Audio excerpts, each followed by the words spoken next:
Exode, chapitre 17.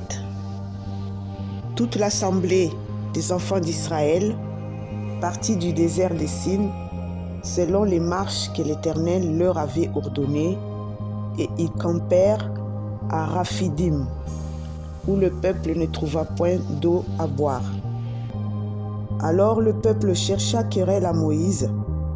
Ils dirent: « Donnez-nous de l'eau à boire. » Moïse leur répondit: « Pourquoi me cherchez-vous querelle? Pourquoi tentez-vous l'Éternel? » Le peuple était là, pressé par la soif, et murmurait contre Moïse.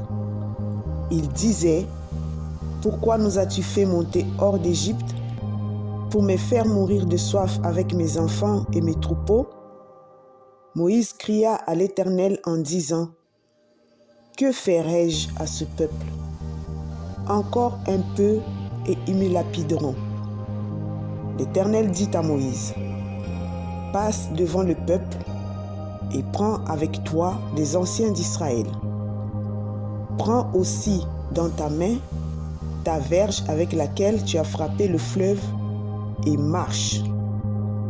Voici, je me tiendrai devant toi sur le rocher d'Horeb. Tu frapperas le rocher et il en sortira de l'eau et le peuple boira. » Et Moïse fit ainsi aux yeux des anciens d'Israël. Il donna à ce lieu le nom de Massa et Mériba, parce que les enfants d'Israël avaient contesté et parce qu'ils avaient tenté l'Éternel en disant: « L'Éternel est-il au milieu de nous ou n'y est-il pas? » Amalek vint combattre Israël à Raphidim. Alors Moïse dit à Josué: « Choisis-nous des hommes, sors et combat Amalek. Demain je me tiendrai sur le sommet de la colline, la verge de Dieu dans ma main. » Josué fit ce que lui avait dit Moïse pour combattre Amalek. Et Moïse et Aaron et Hur montèrent au sommet de la colline.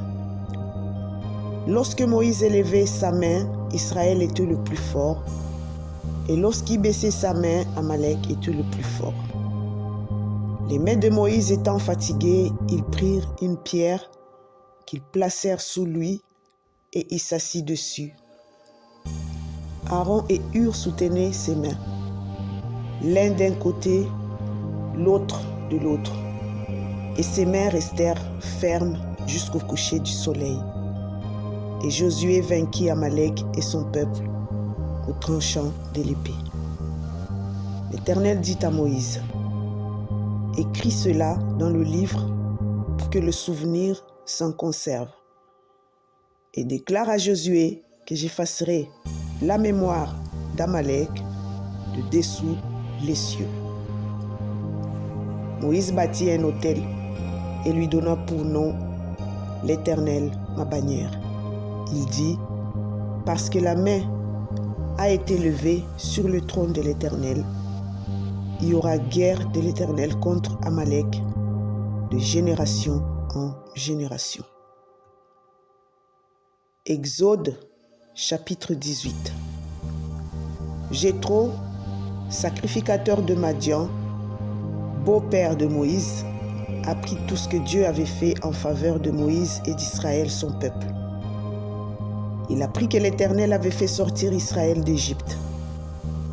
Jéthro, beau-père de Moïse, prit Séphora, femme de Moïse qui avait été renvoyée. Il prit aussi les deux fils de Séphora, l'un se nommait Gershom, car Moïse avait dit: « J'habite un pays étranger », et l'autre se nommait Eliezer, car il avait dit: « Le Dieu de mon père m'a secouru et il m'a délivré de l'épée de Pharaon. » Jéthro, beau-père de Moïse, avec les fils et la femme de Moïse, vint au désert où il campait à la maison de Dieu. Il fit dire à Moïse: « Moi, ton beau-père, Jéthro, je viens vers toi avec ta femme et ses 2 fils. Moïse sortit au-devant de son beau-père, il se prosterna et il le baisa. Ils s'informèrent réciproquement de leur santé et ils entrèrent dans la tente de Moïse.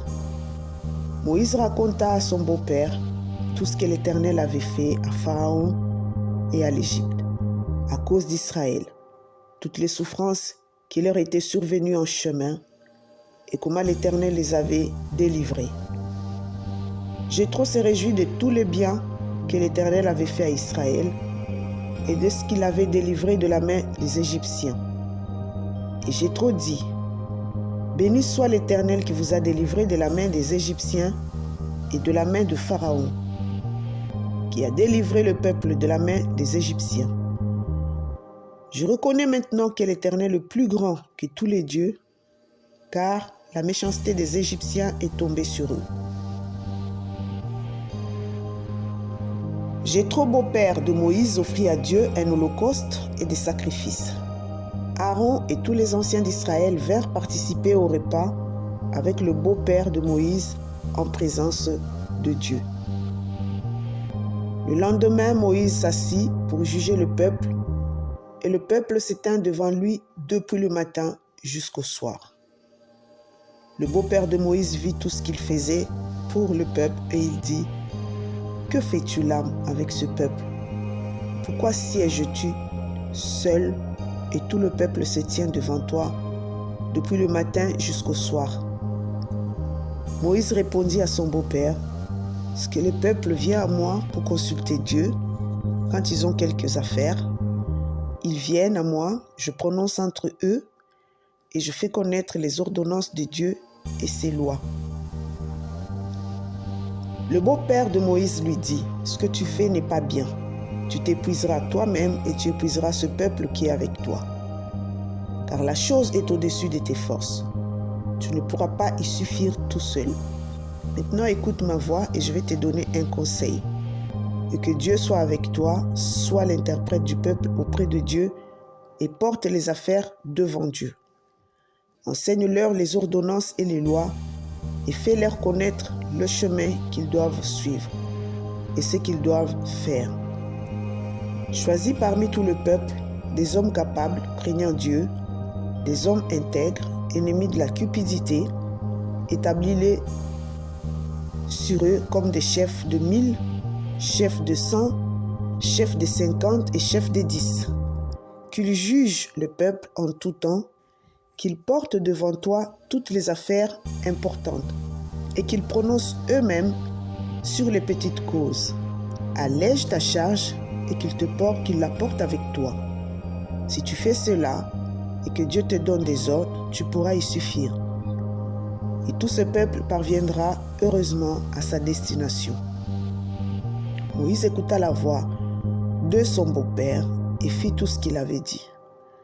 Moïse choisit des hommes capables parmi tout Israël et il les établit chefs du peuple, chefs de 1000, chefs de 100, chefs de 10.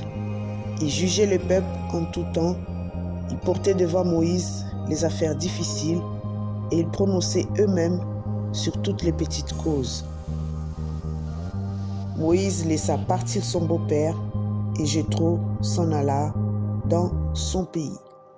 Que le Seigneur vous bénisse.